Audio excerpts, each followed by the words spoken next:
All right. Welcome, everybody. So good to see all of you. So, tonight's Medicine Keeper session is extra special with our guest, Jordan Gruber and Dr. James Fadiman.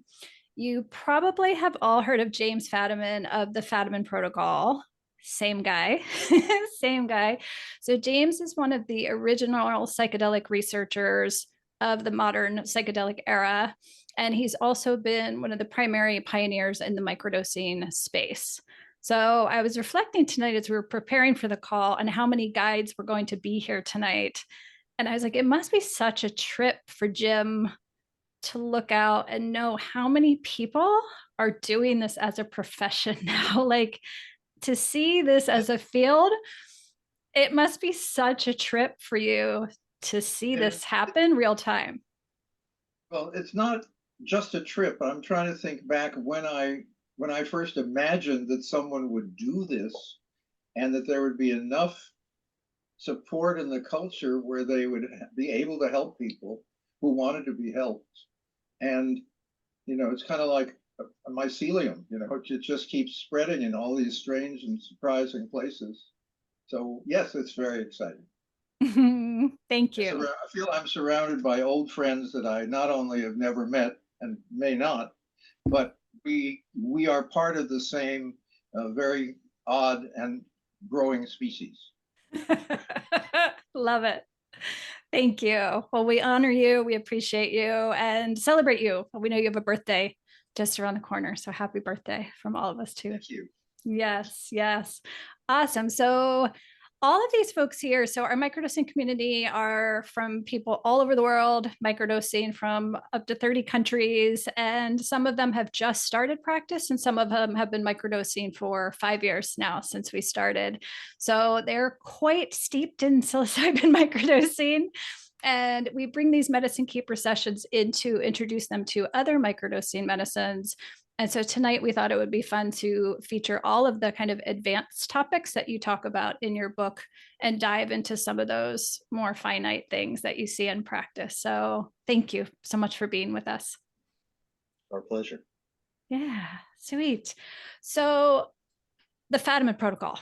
I had a lot of questions submitted around the protocols and the breaks and why we do that. We do that now as guides often, and we help people determine which is the best protocol. So I'd love to know, Jim, how you came up with the Fadiman protocol and your thoughts on it today. Well, now that I'm talking to my own tribe, I can tell you the truth. Please. Which is when I was first discovering that microdoses were worth even paying attention to, because I spent most of my psychedelic career primarily interested in transcendence, let alone therapy or PTSD and so forth. So when I was first introduced to the idea of microdoses, my thought was, who could possibly care? However, I was in Santa Cruz, and in Santa Cruz, California, if you say, would you be interested in trying? The answer is yes. So a number of people tried a microdose, about 10 micrograms of LSD, and they said, hey, that really felt good. That was my data point.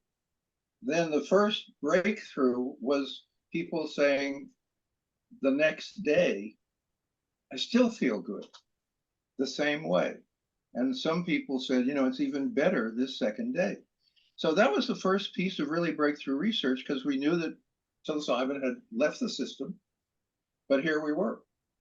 And then I asked people to take a third day off because I wanted them to come back to base. Now, why did I do that? It has nothing to do with benefiting them, but I was trying to collect information. So if I could get them back to their baseline, then when they took it again, they would have another beginning and I would get another data point.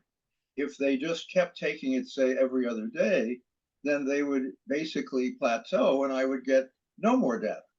So the Fadiman protocol was invented entirely for my need to get information and had zero intention that it would become the most popular protocol on the planet. And because what happens, of course, as you all know, you guys know, after a certain number of these little cycles, people basically stay at a higher level. And And the notion also was taking us out of the pharmaceutical model, because taking it less often was basically a new model. So we got this Fadiman protocol of 1 day on and 2 days off. And then the weeks off after a certain amount of time, that I really had almost nothing to do with that. But what we found, and it's nice that a number of you are from a number of countries, independently around the planet, people seem to come up with that it felt like a good idea after a month or 6 weeks to take time off. Mm-hmm. Now that we're 12 years in, I can come up with some reasons why that might have been a good idea, but it was independently found by group after group. And of course, it eliminates, again, the whole notion of addiction or tolerance, and it further makes microdosing not fit into a whole lot of other models, so that it became its own thing. And what we're, of course, learning is, since what you're doing with microdosing is increasing the overall capacity of the body, it's very useful for the body to do all the work for a certain amount of time. It also allows people who take it for a condition, when they feel they've had enough, to have a couple of weeks off and then perhaps just stop. They're not inclined to become people who just microdose because it's a nice thing. So there were a lot of reasons that went into it. Love it. And the other protocols came up from other people. Paul Stamets, at one point, he had 2 protocols: 5 days on, 2 days off, 4 days on, 3 days off. And I said, Paul, which is it? And he looked at me and he said, you just can't be too rigid. And I thought, oh. That sounds right. So looking back at it now, retrospectively, one of the themes that we're always coming to is that less is enough. And so the reason why I feel free to recommend Jim's protocol over everything else is because it's more conservative. If you do the Fadiman protocol in a 31-day month, you'll have 11 doses. If you do the 4-3 Stamets, you'll have 19 doses. And if you do the 5-2, it's like 23 doses. And that doesn't give people enough time to feel what's going on, to learn what's happening with their body, and to really take optimal advantage of what's happening. Great. And the other popular protocol is every other day, because it's much harder to forget. Exactly. Beautiful. And the truth is, most people start with one of the protocols, and they should. It's like learning to ride a bike or drive a car. You want to follow the directions. But after people go a while, people either go to the intuitive protocol or to every other day, and they sort of figure it out on them by themselves. But it is good to start conservatively. And we have a lot of letters of people that said, I've been microdosing for a couple of years, using, usually when they're writing to me, usually the Fadiman protocol. And they say that's fine. And other people have said, I've been all over the map. And these are people with equally good results. So we haven't figured out we haven't worked very hard to come up with a good theory, because I'm really not interested in the theory. I'm only interested in results. And results are harder to argue about. And what's interesting also is that based on the stories that keep coming in, sometimes you'll find a condition where people say they're taking it every day. Like for pain, we got this amazing story about this person taking LSD and psilocybin every day. We hadn't heard about that, but it's been a miracle for this person. Or when people are having an active shingles attack, it might be more than once a day. And so, there isn't one set thing, but there's a good, middle ground to start from that we evolved over time. Great. Thank you. I want to dive into some of the specific conditions you guys go into. We actually had a number of people ask about tinnitus. I heard a tinnitus or tinnitus. Tinnitus is the way I pronounce it. Both are acceptable. Thank you. Thank you. I lose friends with either pronunciation. Yeah. Tinnitus is our great find when people say, there has to be something terrible. There has to be some negative reason. There has to be something on the against side for microdosing, because that's the way people, feel is important. And we can pretty well say, this is mostly work out of the Dutch group, the Microdose Institute, that people who have not ever had tinnitus, some, not too often, have tinnitus while they're microdosing. And then it goes away when they stop. That's one group. The other group is people with tinnitus report that the tinnitus is worse during microdosing. Okay? Now here's where it gets a little crazier. There are some people, however, and this is again one of our information sources, which is Reddit. People with tinnitus report that microdosing has helped their tinnitus. Okay. Now, usually I don't kind of mention that last one because people are asking for some negatives. So tinnitus is affected by microdosing. Mostly, we've found, most reports at least, are that it causes or increases tinnitus. But for some people, it improved their tinnitus as well. Love it. Thank you. Another one that caught people's attention in the book was the red-green color blindness and the tracers. And so back when, I don't expect you to remember this, but I actually bugged Jim about this like back in 2020, because when I was first putting my program together, I looked for all of the microdosing books out there and it was just Jim. Basically. So I read that chapter all over and over again in Psychedelic Explorer's Guide. And it's mentioned in there that people sometimes have visual tracers, right? Kind of like that track, if you look at the sun and then look away, it's a tracer. Look at a sparkler, yes. That track of light, right? Yes. And so when I read that, I was like, I had that. When I first started microdosing, I had that. And I read that in the book and I reached out to Jim and he kindly replied. And I am not red-green colorblind, but my father was. Wow. So I was like, red-green colorblind. Exactly. That's so terrific. Yeah. And add that to the problem area. So again, once we got it, and this is when I was working with Sophia Korb, who kind of moved me from anecdotes to at least remembering more than one at a time. And so we had a few people who complained about tracers, and they said it reminded them of LSD and Burning Man, which more people will relate to. So what Sophia did is she had a friend who was red-green colorblind, so she called him up and said, "Would you mind microdosing?" And she called me about 3 days later and said, "Yep, tracers." So we put in a warning. And then we got, again, a few letters that said, yes, there are tracers, and they last for a couple of days, and they're really irritating. And all of the other benefits I'm getting from microdosing makes it more than worth it. So it's a real phenomena, and now we've added to it. You only have to have one relative with red-green for it to possibly happen. And nobody has said it's terribly concerning. Yeah. Love it. COVID was huge when we first started. We worked with so many people who had COVID, had just had COVID and were recovering. But now we're seeing a lot of people that are still struggling with long COVID. So I'd love for you guys to share some of the reflections that you share in the book of microdosing for COVID or long COVID. Long COVID.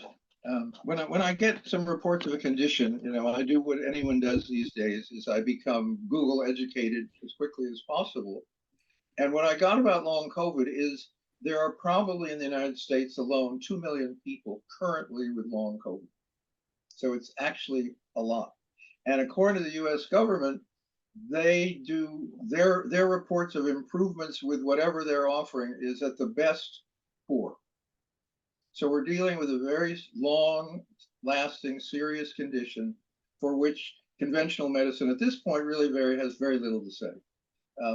Predominantly because long COVID has a huge variety of possible symptoms. And Western medicine is symptom kind of specific. So that's why they're bad at Lyme and a few other things. So we began to get, again, two kinds of cases. People whose basic concern and basic symptoms was brain fog, inability to kind of function, fatigue, but mostly mental issues. And we have a number of people who basically said, I microdosed, and after 6 months or after 5 months or after a year of long COVID, I recovered remarkably almost all of my prior capacities. So that's one group.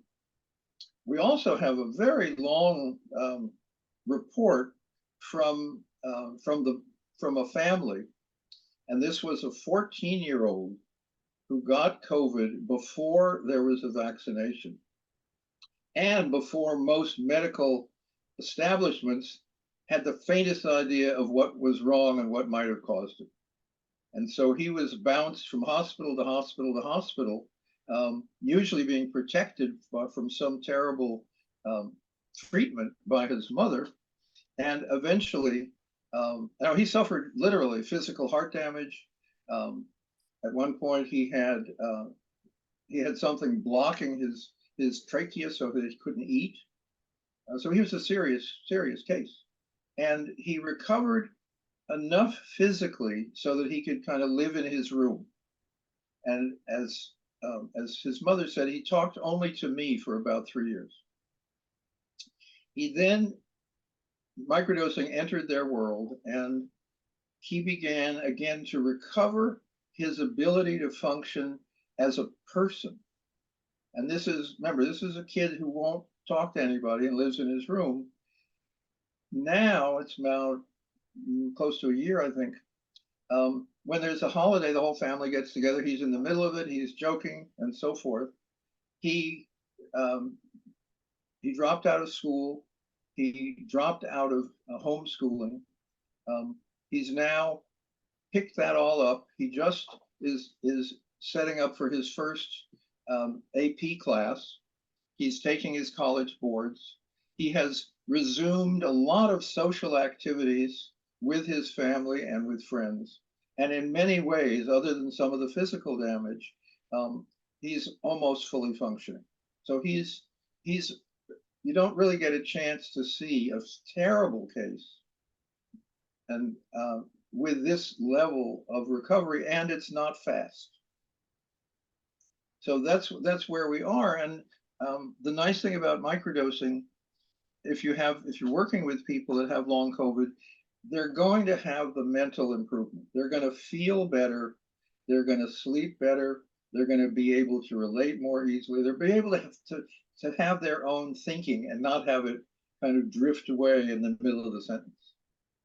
So COVID is one of those things that, as we said, has 200 different symptoms, and they still don't really have a handle on it. And this gives us this basic notion of, how does microdosing help so many things in so many ways? Well, we know about enhanced neuroplasticity. We know that the classic psychedelics are powerful anti-inflammatories, and COVID definitely has an anti-inflammatory aspect to it, and it helps there. Microdosing also brings people back to equilibrium generally, or you can call it homeostasis. It helps them there. It also helps them get into a happier frame of mind. Jim and I wrote another book called Your Symphony of Selves, where we're talking about the different subpersonalities or aspects that make up everybody. With psychedelics, your default mode network is turned down a little bit, and you're able to move into a part of you that enjoys life or isn't so unhappy or so depressed. And there are other things we don't know enough about. Maybe microdosing helps with mitochondrial performance. We think so. It's too early. But when you put all of these different ways that microdosing helps the body mind, it's not surprising that it's going to help with different aspects of COVID. And again, as we were saying before we started, the risk reward ratio, or rather the reward to risk ratio, is very high. There's a possibility it will help a lot, and there's very, very little chance that it's going to create any kind of big problem. Now, there's a little not yet available information. This is research work done at Stanford And one of the postdocs who I became friendly with said one of the questions that he had is, why does long COVID seem to keep going in the body when you measure COVID as you do in the blood, it doesn't show any. So what he looked at was fecal matter. And what he found is that 5 or 6 months after you don't see it in the blood, it's still in the fecal matter. So that we may not really be looking at long COVID conventionally, medically, accurately yet. And therefore, what we're seeing in this young man, where we're really watching everything, is that the recovery is extensive and it kind of is in layers. So it isn't take a month and get rid of your brain fog and you may be done. We really don't know, but we do know, and this is kind of why microdosing is such a pleasure, is we know it's going to help people's mood pretty much no matter what the condition. They may have the exact same symptoms, they may have the same level of pain and so forth, but they will feel better. So that's an incredible gift when you're working with people. You can pretty well assume that's going to happen. And then we'll see what the condition is and what the physical symptoms are and what the mental symptoms are. So we're from a convention. See, Western medicine has this terrible problem, which is literally, you can't sell a medication unless you have a theory of mechanism. The nice thing about reality is all most people want to do is get better. They're willing to settle for that, mechanism or not. Right on. I loved in your book that you dive deeply into ADHD, because you share like how common this diagnosis is now. And we've certainly in our guide community have absolutely been seeing that people coming to microdosing for ADHD. So I'd love to get your reflections on that. Well, let me shift our belief in ADHD for a moment. ADHD is generally considered to be genetic. Meaning what they say is when we ask the cause, they say, well, it's genetic and environmental, which we've learned means that nobody has any idea. That's a clear and excellent translation. But it's generally assumed if you are, quote, ADHD, it's kind of like you're tall. That's it. Now, there was a fascinating, long, 8,000-word article in the New York Times Magazine a month or two ago, where they started to look a little more carefully. And they have these wonderful long studies where the same people who were diagnosed as ADHD and were in the double-blind studies, and the only way you got in was to have a whole lot of symptoms. A couple of years later, without any medication, they didn't. The same people who had this lifelong genetic condition a few years later didn't. And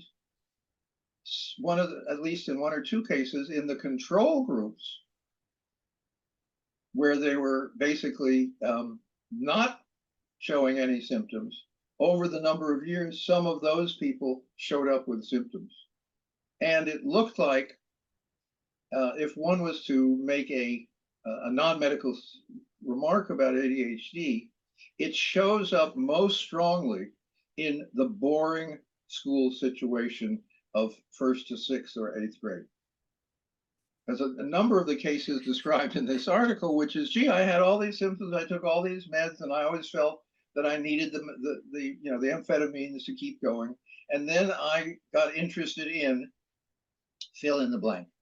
And I got so excited and interested in, and then I noticed I didn't have any symptoms. So that's just to keep in mind, because that's not in print anywhere. You won't find anywhere but the New York Times. And it's a radical re-examination which says that ADHD may be a condition highly environmentally kind of pushed and created, and that microdosing, with its general up leveling of mood and up level of kind of academic skills, you think faster, you can retain information longer and things, that may be why people find it so effective. Now, most people who like their medications and have also microdosed say, well, microdosing isn't as good as amphetamines, but it has none of the downsides, none of the crash, none of the addiction, none of the expense. So it's a very interesting, and of course, in our book, we point out it's also a diagnosis that parents like their children to have. Now, that sounds weird, and those of you that have children, it should sound even weirder. But at some point, ADHD was declared by the US government to be a disability. That's a legal term, meaning the schools have to accommodate you regardless. Now, how do you accommodate for ADHD? Well, you give people longer time on exams. You allow them to take breaks and kind of walk around. You do a whole lot of things that make it a lot easier to get good grades.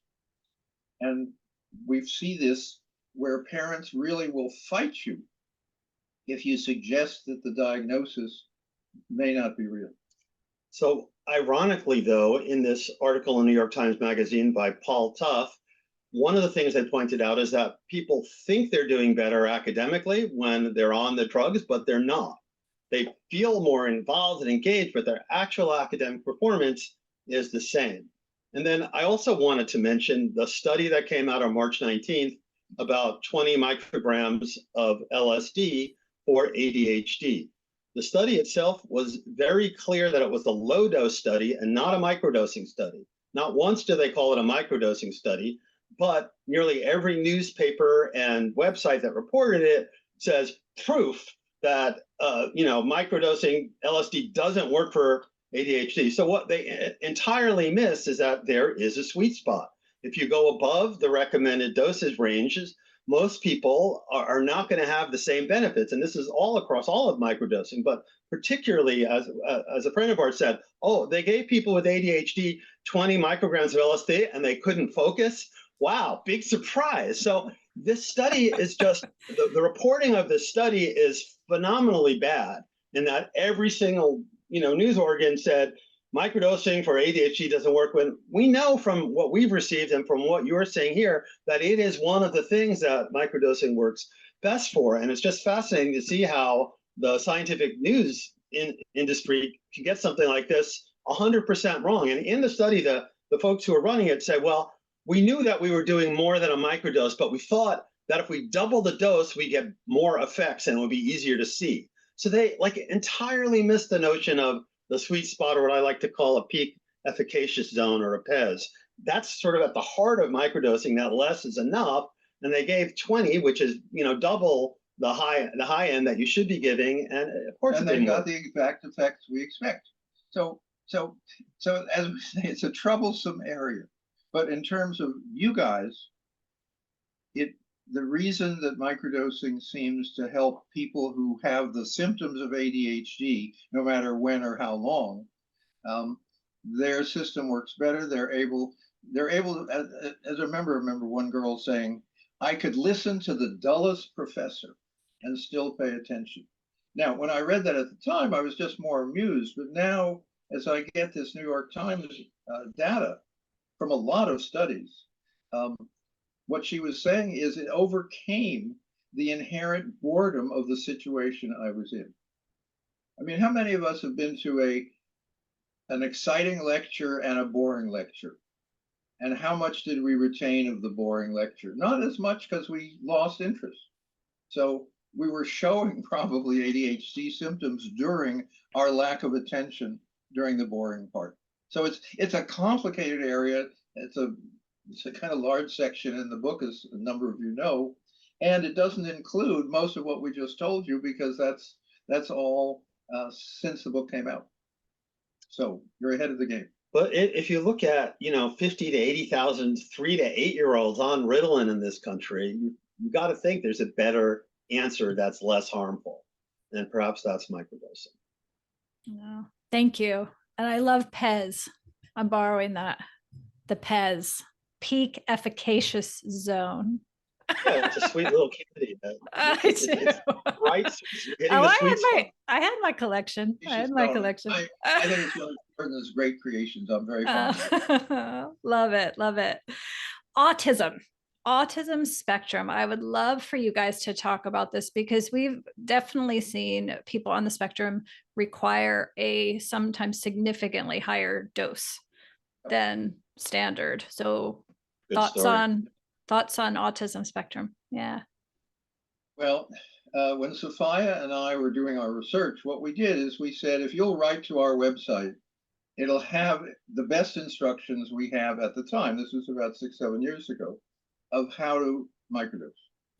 What we would like in return for your using our information is to do a little mood scale every day. Takes about literally a minute, minute and a half.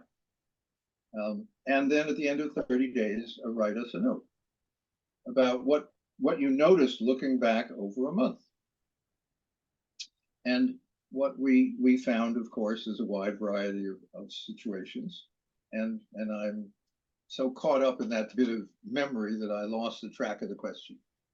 Autism generally, Oh, right. and the high It's an doses. autism, it's a perfect autism question. What we then found is people wrote in and said, hey, man, I took exactly the dose you recommended and nothing happened.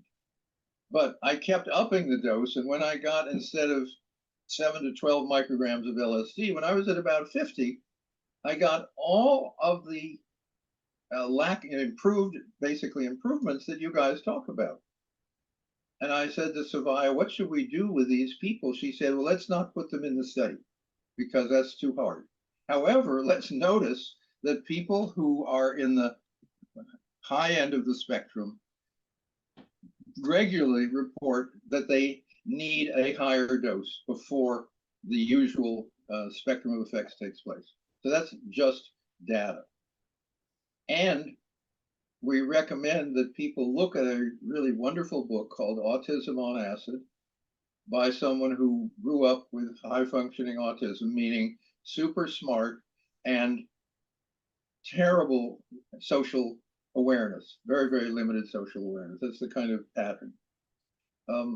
And he describes, if you work with autism at all, it's an important book to read because you will understand deeply what it's like growing up when you never know when someone says something what they also might mean. Are they saying it as a joke, as a unkindness, as a fact, as a puzzle? And you don't know. And so you guess.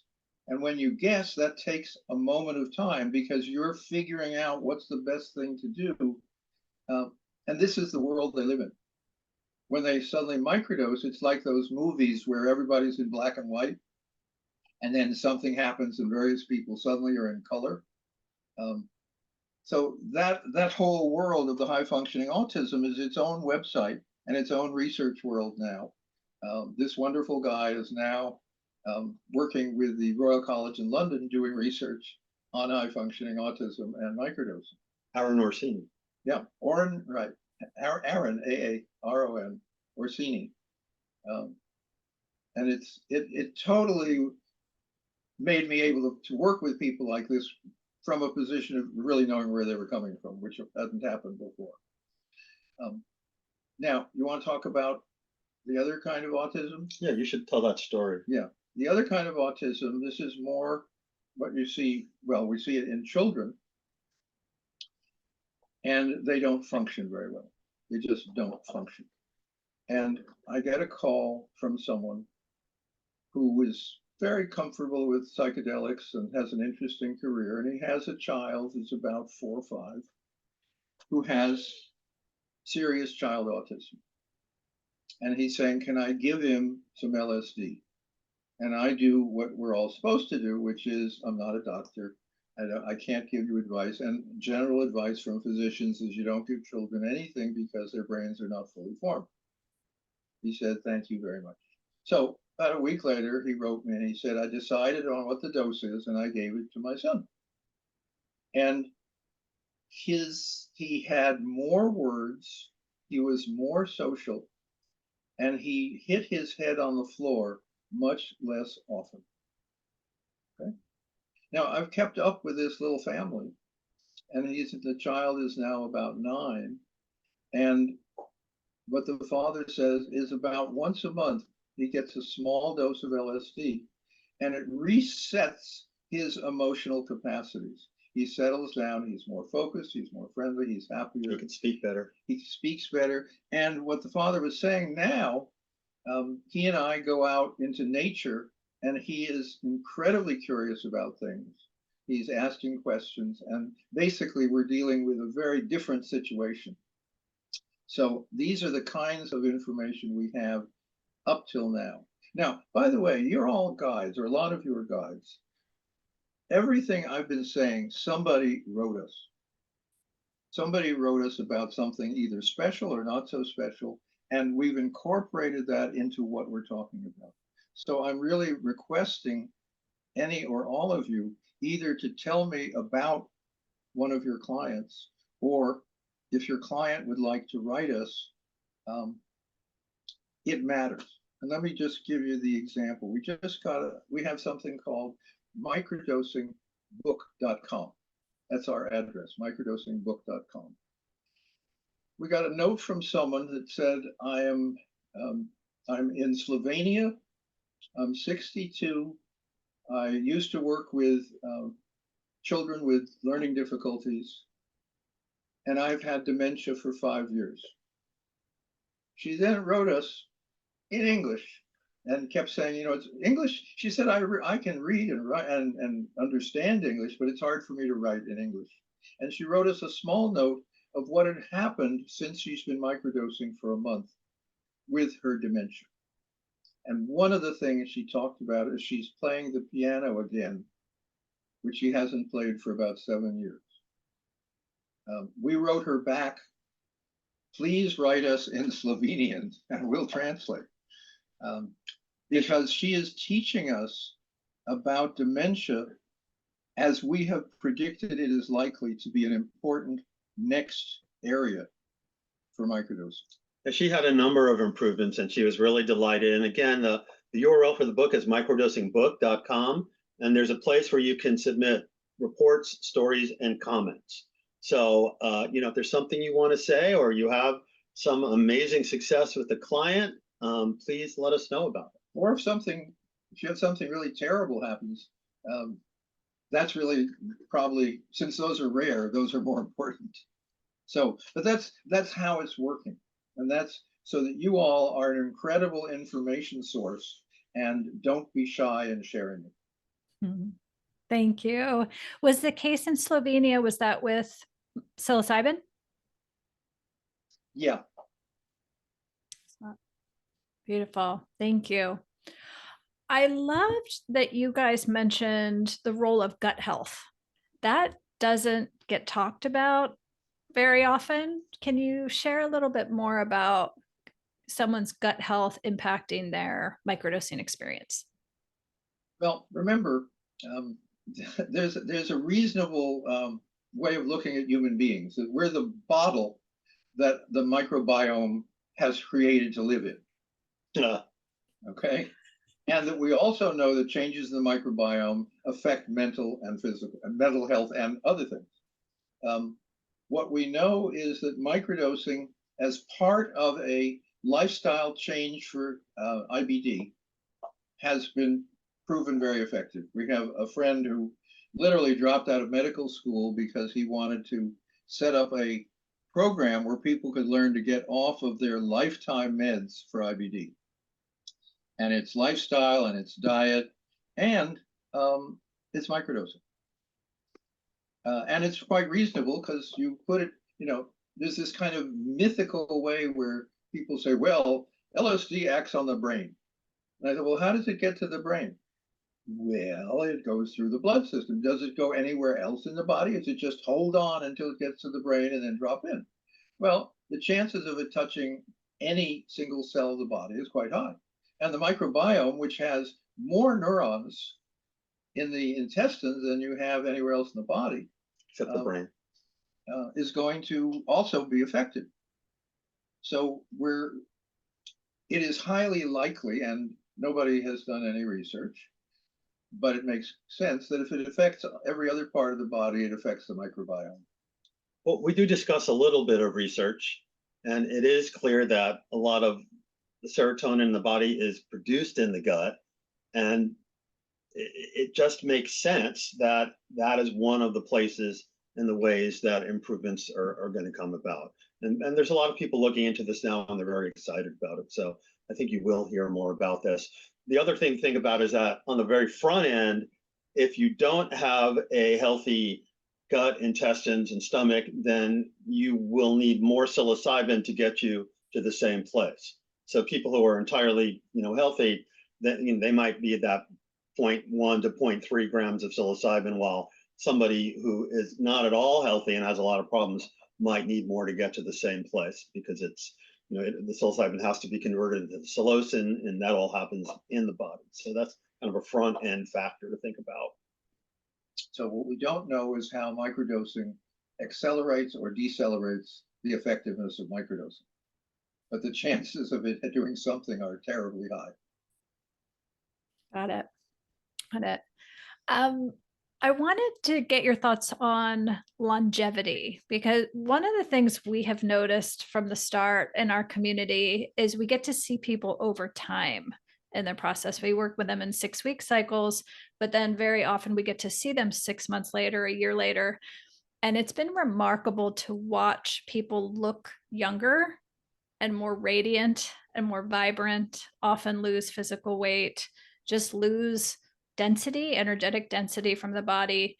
And so it is, people ask, can it help me stay youthful? And from what I've seen, yes, it can. So I'd love to get your reflections on that. Do you believe it's something biological that's going on that's assisting, longevity effects, or is it just being happier promotes feeling younger too? Let's imagine that it affects mitochondria. See, the nice thing is, if you say it affects mitochondria, everybody relaxes and says, oh, that means everything in the body. Okay? So then we don't have to be, then we don't have to be smart to go from there. We've kind of made a big guess. What we are seeing, however, and we saw this very early on when we were asking for that report after 30 days, and what we would get is, well, I was taking it for anxiety or depression, but I noticed when I look back over the month that my sleep pattern has improved, that I'm back to meditating or back to exercising. I'm eating better. And my diet has improved. And these are all not intended. And that's, of course, if you're playing the medical research game, those are terrific, because there's no expectation, there's no placebo, there's nothing. It's because you didn't even think about it. And one of my kind of moments that I carry is that I had a guy in Canada, and he used to write this early on.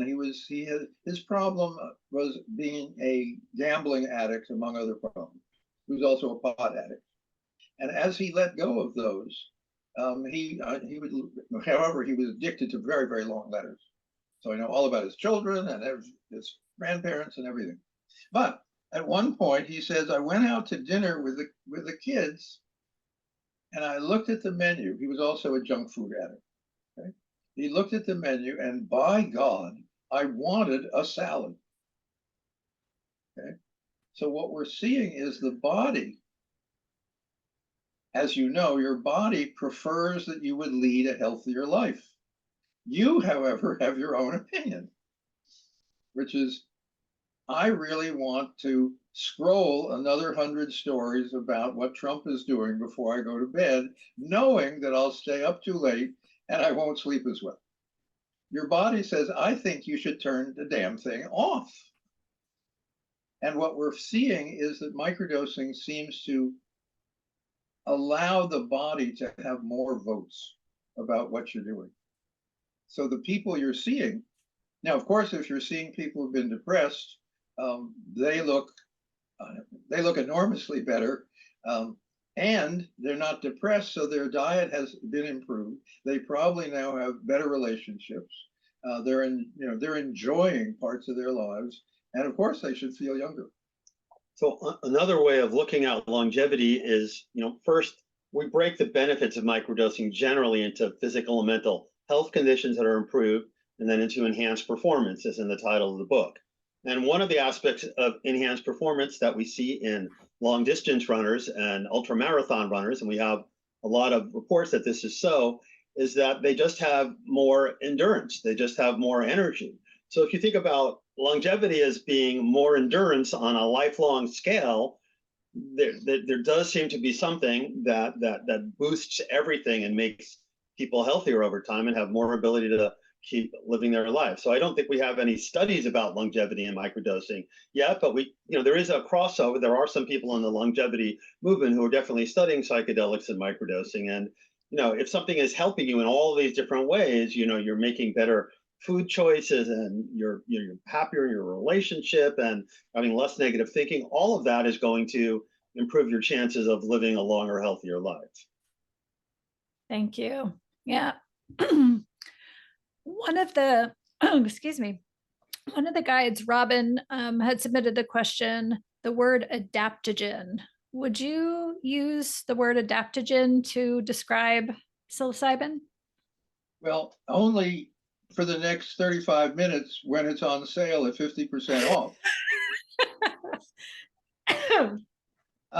Continue. We tend, we haven't used the term, probably because there's, as I'm joking, that's mainly where I see the term, which is it's mysterious somethings that the only person that ever climbed Everest backwards uses and is selling it to you. So we're kind of caught with that. I would say that what we're seeing in microdosing fundamentally is it improves the healing capacity of the body. And that is, curiously, we don't have a term for that. Okay. And maybe one of you would like to come up with a term, and we will steal it, I assure you. I've already taken Jordan's best already, so it's Pez. He's done after Pez. Yeah. That's one of the things we talk about in our community often, is there's so much to microdosing practice and earth medicine practice in general that there aren't English words to exactly capture what we're doing. I mean, subperceptual was one. That was your fault. That was Jim's fault, by the way. I did it. But that was the common way. And frankly, I still use it. I'm just like, people can figure it out. I try to say sub-threshold because people with psychedelic experience immediately know what I mean, and other people pretend they do. Let's explain this for people who might just be joining us for the first time. Okay. Subperceptual. I was trying to distinguish that there weren't conventional psychedelic effects at a microdose. There's no great breakthroughs. God doesn't speak to you. Giant anacondas don't eat you. You kind of all that. You don't transcend and find out that you are an eternal being and that you were only reincarnated very briefly. All that. You also don't recover from major psychotherapeutic upsets in one dose and so forth. So what I tried to do was say, what does it, definition of microdosing is everything you describe as in high dosing isn't there. But that's a kind of messy thing. So I came up with subperceptual, meaning you don't have perceptual changes. We now use subthreshold because, again, it has that nice vagueness that sounds like you know what you're talking about. But it also really clearly makes a distinction between above and below. And Jordan was mentioning that sad study where they were doing for ADHD, and they used 20 micrograms. That was above threshold. And of the people in that study, of the 22 people taking, getting the active LSD, not the placebo, 2 of them dropped out because one said I couldn't focus in my regular life, and the other said I just got too excited, which were very normal things for 20 micrograms. You start to get high. So please, please allow subperceptual to die an honorable death. and subthreshold will carry you through life more than adequately. And this is related to a real problem in the science and why we have to push so hard sometimes to get people to acknowledge that the real world evidence means a lot, is that we've known for 50 or 60 years that psychedelics are very difficult to blind, almost impossible. That's true at high doses, but it's also true at microdoses. So you are aware, usually, most people are aware that they are on something, but as Jim said, it's below the threshold. So subperceptual is not a great word, but as you said, it's stuck. Everybody uses it. Almost everybody throws it out. They'll sort of throw that in there to prove that they've studied microdosing and know what they're talking about. So that's one of those distinctions that's going to be really hard. I mean, it's going to be here. It's not going to go away. Mm-hmm. Agreed. Just like what's not going to go away is people using the term microdosing for all sorts of things, for anything less than a big dose, nibbling on this, taking that, or one of the things we had to do in this book was make some decisions about pretty much what is a good microdosing substance and which things don't really fit for various reasons. So cannabis isn't really a good microdosing substance. The neuroplasticity profile is completely different and people use it differently. MDMA is not a good fit. DMT, not really. And now, fortunately, people who are doing DMT are talking about low dose and relational doses. They're no longer using the term microdosing. So we did have to put in some terminology and set some limits. And we may change our minds about some things, and some substances may be better than we knew of originally. But it's really clear which things are just, but yet people are going to be using the term for like almost anything. I'm microdosing coffee, I'm microdosing marriage, I'm, all of the stuff. And it's Ozempic. Yeah. Yes. Yeah.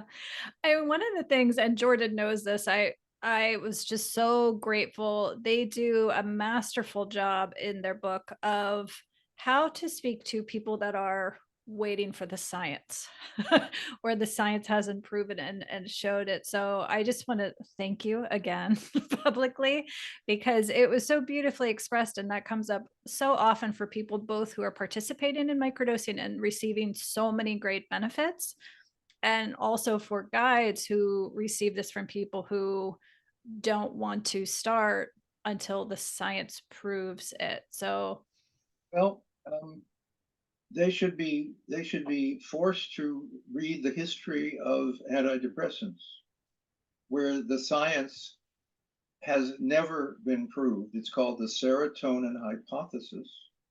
And we take a moment in the book to bring you up to date with the latest summary of the actual science.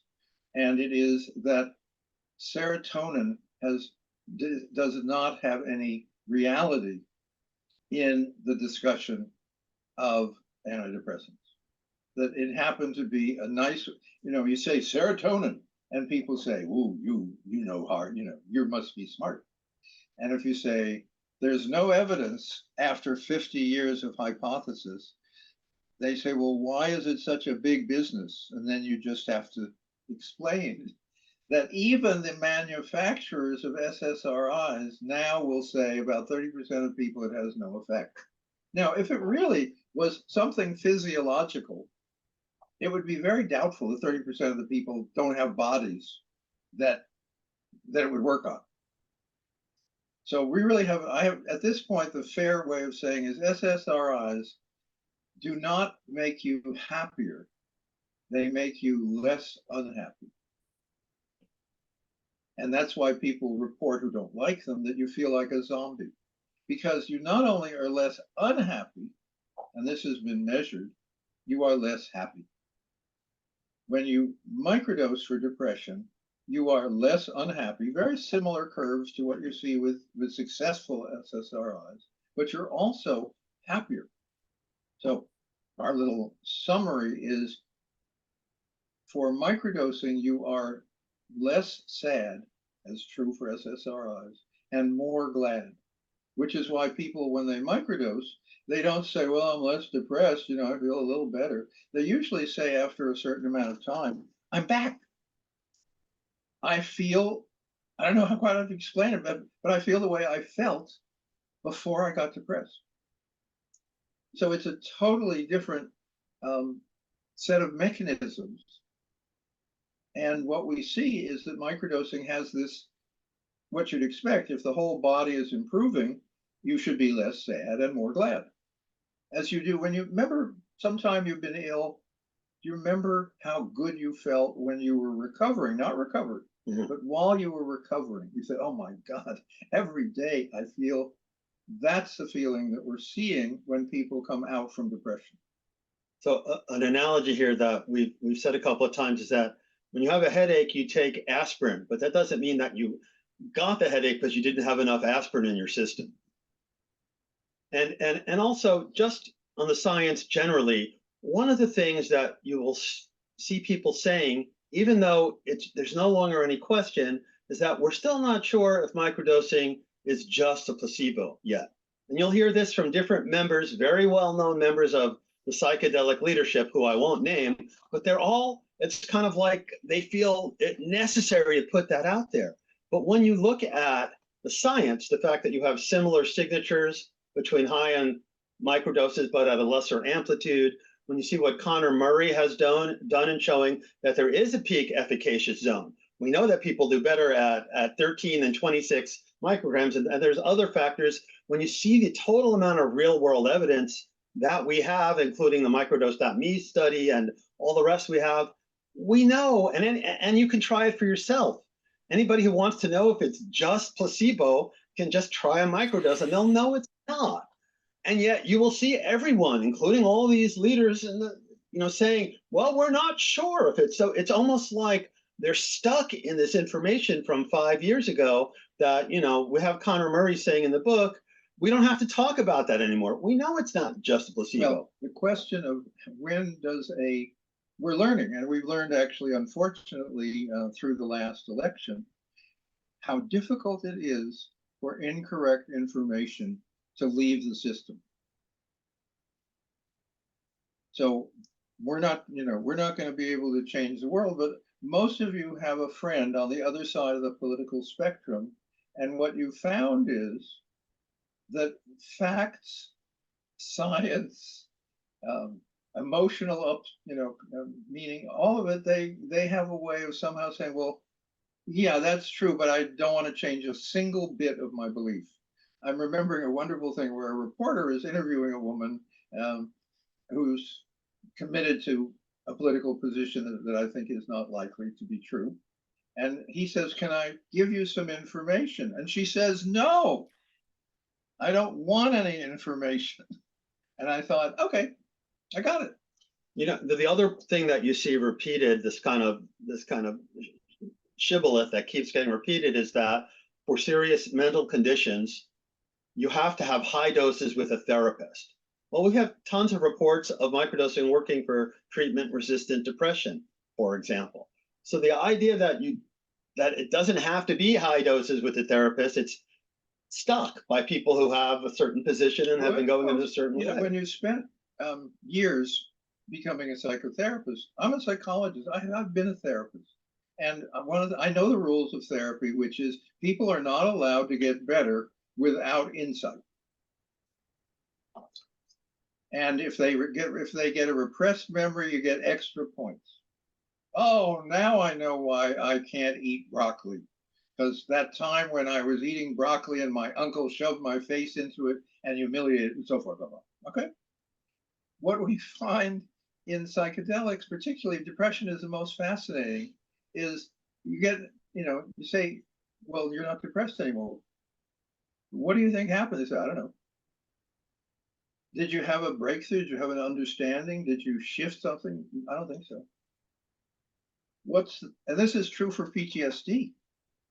It turns out if when I cut my finger, I don't have to know how I did it.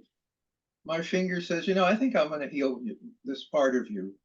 And I really don't need any insight. So there are things for which you need insight in order for them to work. Other things you don't. And what we're finding with microdosing is, I don't think I would say this to other groups, but improvement in microdosing is often just very boring. All you do is get better.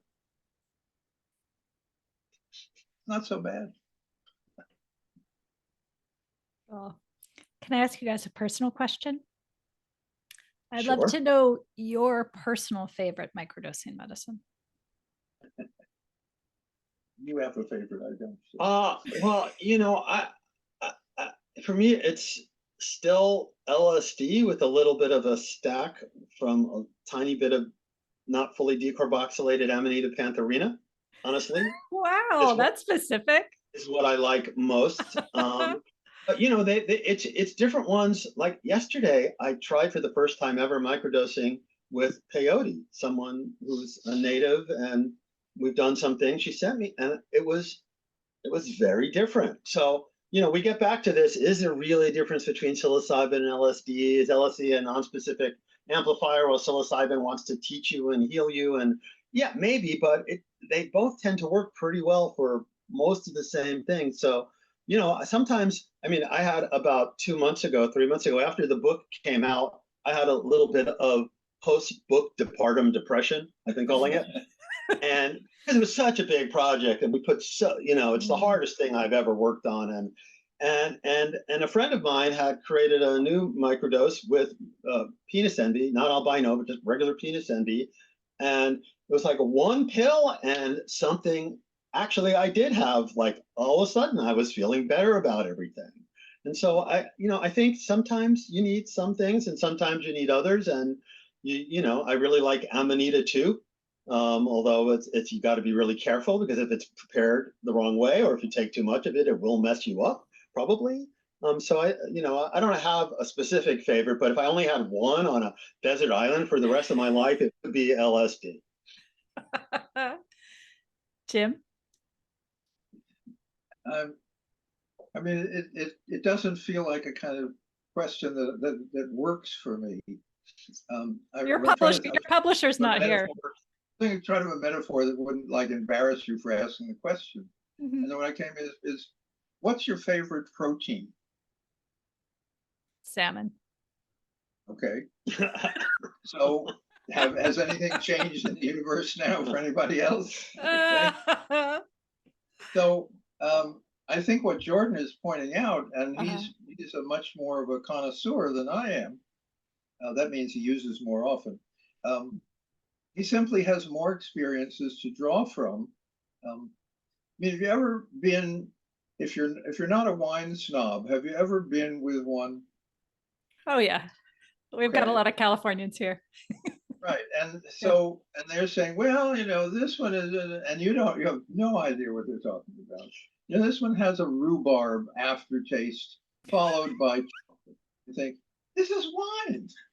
It doesn't taste like rhubarb. Doesn't taste like, and they say you have to train your palate. So my feeling is very simple. For most people, it's actually it's not even an academic question, because most people don't have choices. Mm. And what we're finding is, if you're kind of looking at the national data, psilocybin is becoming the psychedelic of choice. Yep. It grows easily. There are lots of people growing it. You can grow it in a drawer in the closet. You can get a kit. LSD is hard to synthesize. It's a serious synthesis. And the people who made it, in the days they made it, would make like 1 million doses. So that it had a very, very different kind of portrait. And so at the moment, what we're seeing is there's going to be a whole new set of psychedelics in a couple of years. Whether they'll be better or worse is irrelevant. There'll be a whole bunch, mainly because companies have figured out that if you mess with the molecule a little bit, you get something patentable. One of the things that's nice for us is we don't have any product. We don't have anything. We don't have any trainings. We don't have any product. We have a friend who has T-shirts, okay, and a wonderful cup that says "Microdosing has changed my life." But in terms of their value, it really depends on what I'm interested in, what's available. And I have moved to not only psilocybin, but I'm now interested in seeing psilocybin combined with certain herbs out of Chinese medicine.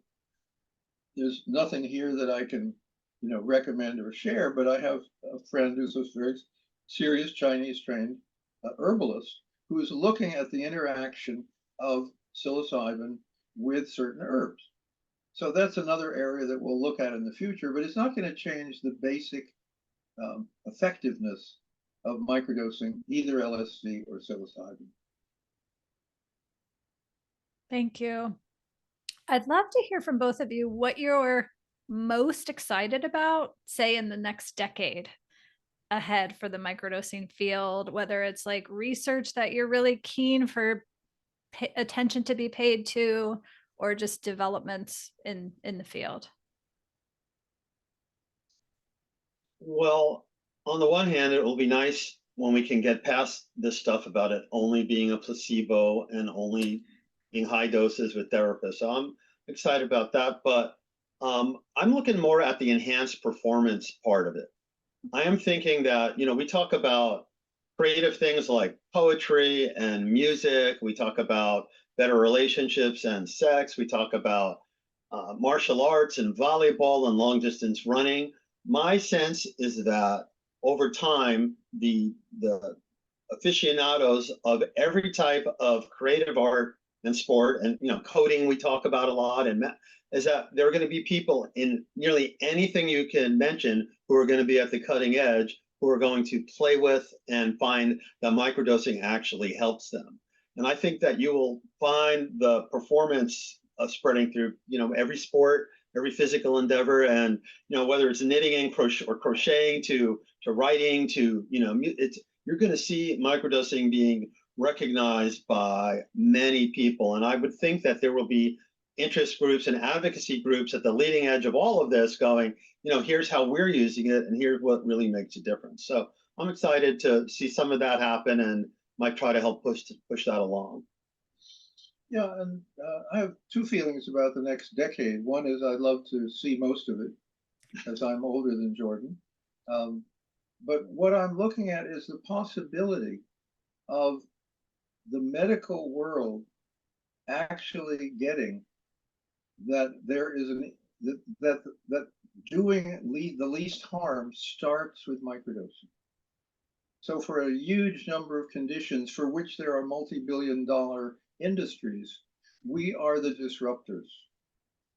And that imagine a culture in which microdosing is simply on everybody's shelf, maybe the way right now aspirin might be, or milk, so that it's simply part of one's life. And that would make, imagine that, if you look at depression, it's wrong word here, but it's the most popular mental illness on the planet, okay? If people didn't have to be depressed. Now, they don't have to have scurvy. We know about that. They don't have to have all kinds of things that we're aware of. Imagine a world in which basically depression occurs and you do something about it. The way now, for most of you, if you have a headache, you do something about it. That's a world that I would much rather live in. And people, and this is Paul Stamets, I love it. People who take mushrooms are nicer. That's huge. And as you know, you're nicer. And your clients are nicer because their physical system isn't something they have to overcome. So that's my vision. And I'm beginning to see that we need really to break out of that we're the interest, that we're really the most exciting cutting edge of psychedelics, which we are. But how do we fit into a culture that is perfectly happy to be healthier, especially if it's not owned by the federal government or the pharmaceutical industry? So that's where I am. And one way we might get there, for example, is in Canada right now, there's an at-home LSD microdosing for depression study. Let's say that works as well as we think it will work. Maybe that will get adapted in other places. Maybe what people will realize that there's an easy way that we could handle some substantial percentage of all of the depression that's out there that's very safe and relatively very inexpensive if you're not using a therapist. So I think we might move in that direction, and I am a little hopeful about the new Surgeon General that she might understand this. And we do know that the new Secretary of Health, Education and Welfare is also very open about talking how psychedelics have helped his family. So we're moving into a set of possibilities that are quite remarkable. And that's a nice place to be in. And the other thing to think about is just that modern microdosing really started after Jim talked with Bob Fort in 2009 and started paying attention in 2010. We're only at modern microdosing, distinguishing it from indigenous microdosing, which has been going on for thousands of years, but which we have very little information about and which didn't use protocols and stick to one dose. So we've only been at this for 15 years right now. We're doing pretty well. This is remarkable. Let me give you the number that I like. Rand Corporation, and nobody ever accuses them of being pro-psychedelic, did a study, and they determined that in 2023, 8 million people in the United States used psilocybin. Half of them microdosed. So that was in 2023, before the upsurge was 4 million people trying microdosing. So we're very popular. We're just not well noticed and by the press, which is good. And we're not yet noticed by the pharmaceutical companies, which is probably even better. And mushrooms don't know they're illegal. And they continue growing pretty much, we know, on every continent but Antarctica. And there's 200 species of psilocybin producing mushrooms. That doesn't include the ones that people have invented and created, like Venus envy and so forth. So there's a very interesting world of possibilities. And you guys are at the forefront. Love you guys. Thank you. Do you have time for one more question? We got one in the chat. Sure. About anxiety. I love how you distinguish this in the book. So can you share when people come to microdosing for anxiety? It was early on, when Sophia and I were getting all this information, we basically said we weren't sure that it was good for anxiety. Because what we found with a number of people is they would say, well, I'm microdosing and I feel more anxious. And when we started to go into depth with some people, for some people, they literally seemed to have more anxiety. Other people simply were more aware of their anxiety. And it was hard at that point to distinguish. So we're still basically saying to people, if you're taking it for anxiety, you'll have to see whether you feel benefited or not. And again, we're always going back to, it's not the physician, it's not the therapist, it's not the pharmacist, it's not your dealer. It's how does it feel inside your body today? Because you may find that what your body is saying, your external world is so difficult that being more aware doesn't make it work for you. I mean, if someone said, why aren't we shipping microdoses to Sudan? And the answer is because the problem in Sudan is so intense that microdoses are not probably appropriate. So we're also looking at that this is, and there have been a couple of cases where people said, I want to keep microdosing. And I would say, it doesn't sound like your external life is supportive. If people say I have my own phobias and so forth, that's fine. That's all internal. That's all in your biome for all we know. So there are reasons why we say to people, maybe this isn't your time to microdose. So anxiety is not a clean, depression is super clean. Well, in the book, we distinguish between different types of anxiety. Some anxiety is associated with depression, and microdosing seems appropriate for that. Some anxiety is associated with public speaking and that sort of thing, and it seems to work also. Some anxiety is more free-floating, generalized anxiety, and that's where we're still not as clear and not as certain that it's going to work. I will mention, although Jim might not want me to, that Amanita muscaria has long had a reputation for having anxiety in its wheelhouse, and Bob Amash's book that Jim wrote the foreword for talks about that. And and that may be a place to go for that. But if it's generalized free-floating anxiety, it might make it worse. Yeah, let's also go back to social anxiety. It works beautifully. So again, the word anxiety has a lot more subtlety than the pharmaceutical industry has come up with, has dealt with. Thank you. That tracks beautifully. Yeah. Anybody Thank else? you. Yeah. Thank you in the chat. Yeah, we have time for a few Yes. more questions. Yeah. Do you guys want to throw some questions in the chat? Can we talk about inflammation and chronic pain? Sure. Sure. About arthritis specifically, but pain. I was doing better with just chronic pain. Arthritis is a little. Basically, here's what happens with pain. Okay, one is we're talking about an anti-inflammatory. Okay, if it had no other effects, that would improve pain. What we get is actually an interesting thing. People basically are looking at chronic pain. Chronic pain from brain damage, from car accidents, so forth. And what we find is and by the way, you know how modern science measures pain? They say, how much pain do you have on a scale of 1 to 10? Okay, so let us say you have an 8 and you microdose. You're going to have two possibilities. One is it's going to drop to 5 or lower, and that's terrific. The other is you will say, no, it's still an 8, but it doesn't bother me the same way. You see, if I have arthritis, it's predominantly in my spine, let us say. Well, I have therefore pain in my spine, but I'm not in pain. Pain is a part of what I'm doing. And that's a psychodynamic shift that's remarkably impressive. It's the kind of thing where you get all these hero stories of people in sports or in war.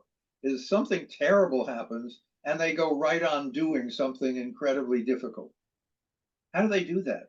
Well, they basically say, yes, I just got a bullet in my shoulder, but I can still work one arm, and I will, and therefore the pain is real, but it's not what I'm going to focus on.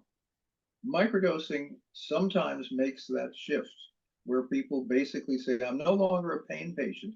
I'm a person who has a serious pain. So that's where we are with pain. Those are the two basic piles that pain comes in. And we do have some fun research about how long people can hold their hands in water that's super cold. And with with microdosing, they can do it longer. And there's more and more information coming out about how microdosing acts as an immunomodulator as well as an anti-inflammatory. And oh yeah, that the pain one's interesting because it's a very standard pain test. Is you put your hand in ice water and they start the clock. And when you can't stand the pain, you pull it out and they click on the clock. So it's a really easy, cheap experiment. And they did a study of opiates, microdoses, and high doses. Opiates were the least effective, microdoses were better than opiates, and higher doses were better than microdoses. What that tells us is that ability to resist cold water pain is not related to microdosing. It's simply related to psychedelic substances in the system. So when anything is more effective at a higher dose, it's not something that is in microdoses kind of ballpark. But it was kind of fun to realize both of them were better than opiates. Not surprising at all. Sleep. Good thing. Sleep. well, there's a couple of things about sleep. One of them is that because of the way the Fadiman Protocol is structured, they've done some research, and people on the second day, and we've talked about the second day effect, actually in one study got something like 35 minutes more sleep a day. So there does seem to be that. Typically people ask, is it going to, am I going to get kept up at night if I take a microdose? Is it too stimulating? And generally that doesn't seem to happen. Microdosing seems to make everything work better, including sleep. Although when you're just starting out, you might want to, go earlier in the morning. here's what happened, which is for years when people would say, well, how about taking it at night? And I would say, don't, because so many things you do better and more and so forth. And so I was treating it as if it were a stimulant. And then the people again in Holland said, well, we actually give it to people with sleep issues and they take it at night and they sleep better. And I thought, no, it's a stimulant. And then I thought, well, wait a moment. I have a theory and there's reality. In my world, reality always has to win. So how could this work at night with night issues if it worked in the daytime with day issues? And then we go back to the notion that microdoses help the body do what it does better. And whatever it does at night, cleaning your brain cells and so forth, that's what you want improved at night. So now what we know is people who take it at night, one is they sleep better, and in some cases they assume correctly that the next morning they will be really sharp. So we find it is as useful for sleep issues as it is for, shall we say, wake issues. In fact, we talk about an ADHD protocol. Our friend Wendy Perkins Shoa, who is a coach, she has a lot of business ADHD people. And for her, taking psilocybin the night before for those folks is what works, because then they do wake up the next day and they are very sharp and they can get a lot done. And it just seems to really make it work. So remember, sleep is, what we don't know because we're asleep, a lot of stuff goes on. A lot of physiological stuff goes on. A lot of biome stuff goes on. A lot of, according to the psychoanalytic world, a huge amount of your internal inner tensions and so forth is worked out. It would probably help if you had something like microdosing to make all that work better. And there is something, it's called microdosing. Love it. Thanks. If you guys had your dream of dreams, how would you envision microdosing coming into the mainstream fully? Maybe like Gatorade. Which is, if you think about it, aside from there's a whole horrible industry of excess stimulation, but what Gatorade did, it said, there's a situation in which you lose electrolytes. Here's a substance that put electrolytes back in the system. Gatorade doesn't cure anything, but it makes the body work normally. Microdosing doesn't cure anything. It simply gives the body a better shot at coming back into equilibrium in that system.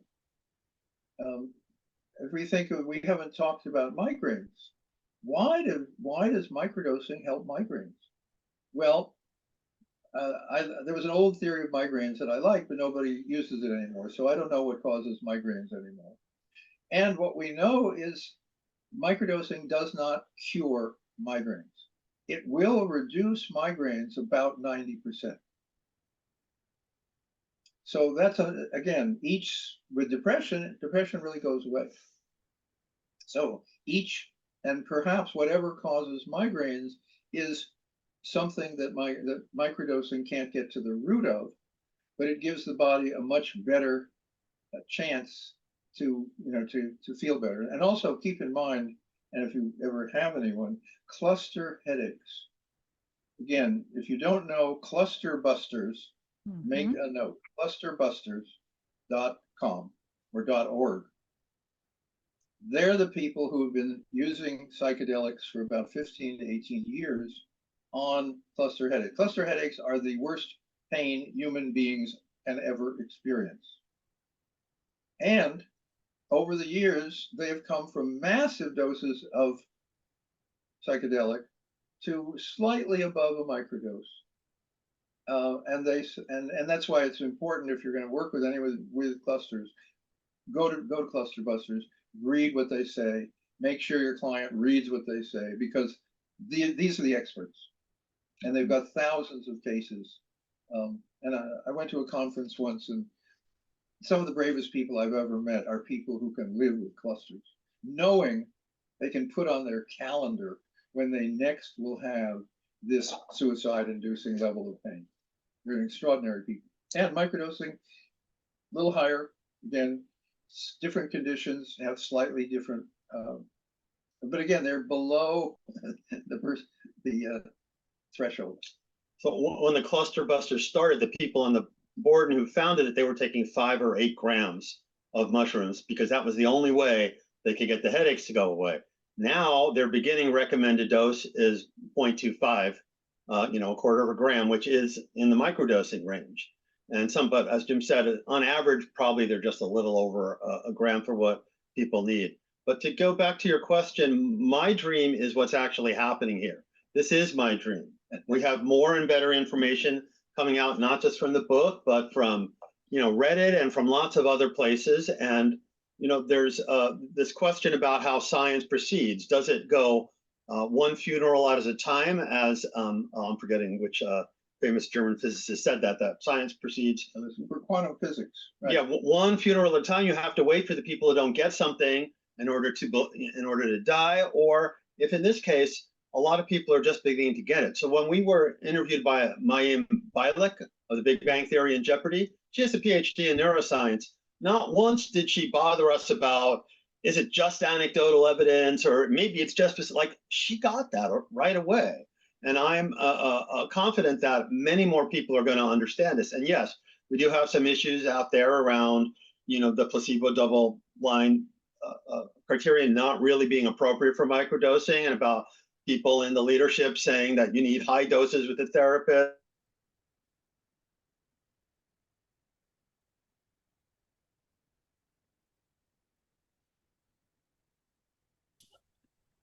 Jordan, I think we just lost your sound.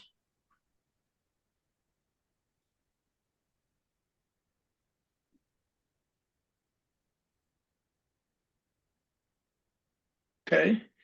This is what, we've all been discovering this in our own ways, and you all are doing things that we don't know about, which is why we ask for your help and information. But we're in this wonderful period where we've discovered this, and we're just we keep uncovering, we lift a stone and there's a new little animal. What is it called? What is it? The microphobia? Not microphonic.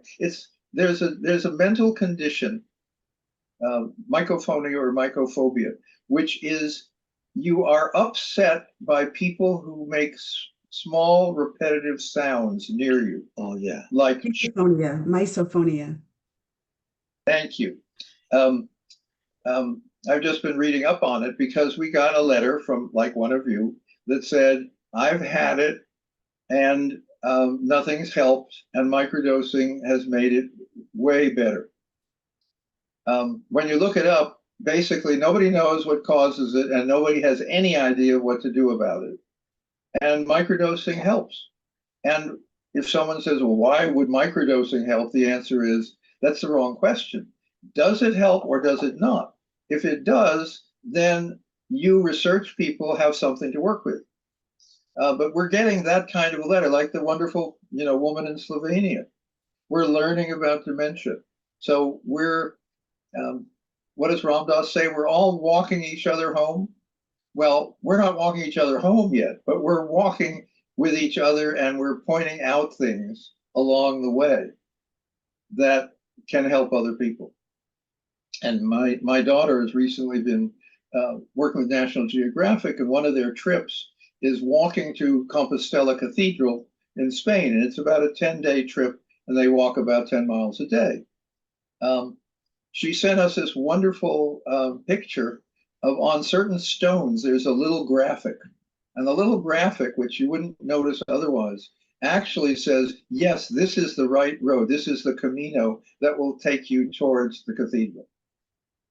So that's what we're all doing for each other. And we're just, we're both really excited and happy that we get to be with you, because you're doing what we see is the most important thing going right now, is what you're doing. The research will eventually follow, because more and more graduate students in biochemistry and in psychiatry come into it with psychedelic experience. and they want to do research on what turns them on. Love you guys. Thank you so much for being with us. That's Well, great. thank you Thank you for being who you are and how you're doing it, and giving us the pleasure of spending time with you and your pals.